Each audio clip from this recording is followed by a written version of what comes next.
Jennifer!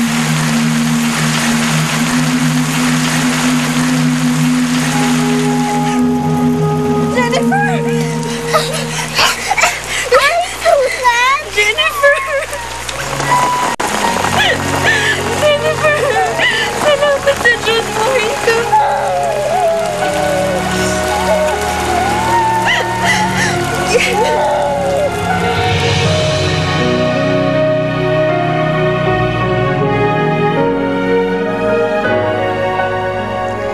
Magkape ka muna, Susan.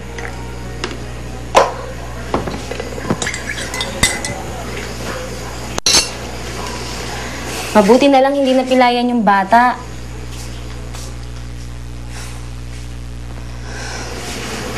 Linda, maraming salamat ha. Pinatuloy mo kami sa bahay mo. Hindi ko na rin kasi alam kung saan ko dadalhin si Jennifer eh. Wala naman akong perang pang-ospital. Ayos lang yun. Ang mahalaga, nakaligtas ang bata. Kawawa naman siya. Eh, saan ba nakatira yung bata? Dapat siguro tawagan na natin ang mga magulang niya. Hindi. Hindi ko na siya ibabalik doon. Ha? Bakit? Kawawa naman yung bata, Linda. Sinasaktan siya ng lola niya. Nakita mo naman siguro kung ano nangyari kay Jennifer. Kung hindi pa ako dumating, malamang patay na siya. Hindi ko naahayaang mangyari yun ulit sa bata. Susan, nagiging attached ka na ata dyan sa bata. Hindi ko nga alam, Linda eh. Hindi ko rin maipaliwanag pero ang gaan-gaan ng loob ko kay Jennifer. Nung nakita ko siya kanina na walang malay, takot na takot ako. Parang takot na takot akong mawala siya. Hindi ko rin alam kung paano ko nagawa lahat ng nagawa ko kanina para lang maisalba yung buhay niya. Para akong isang doktor, Linda. Pero may sariling pamilya ang bata. Hindi pwedeng hindi mo siya ibalik doon.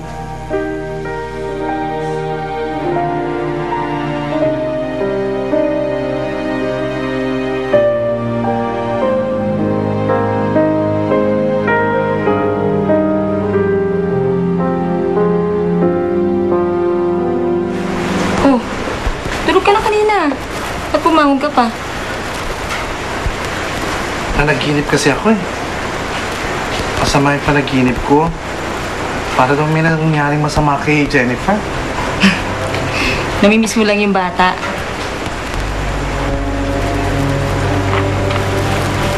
Tawagan ko kaya uli si Chamiding. Naku, ipagpabukas mo na yan at gabi na. Tsaka, hindi ka na rin masasagot nung tiyahin mo eh. Malamang tulog na rin yun. Sige na, matulog ka na.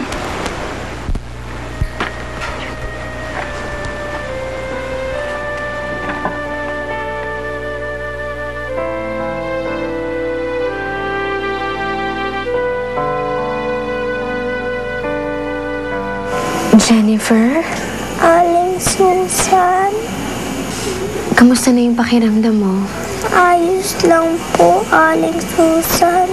Salamat po na dumating kayo. Ang importante, ligtas ka na ngayon. Aling Susan, ibabalik niyo po ba ako kina Lola Meeting?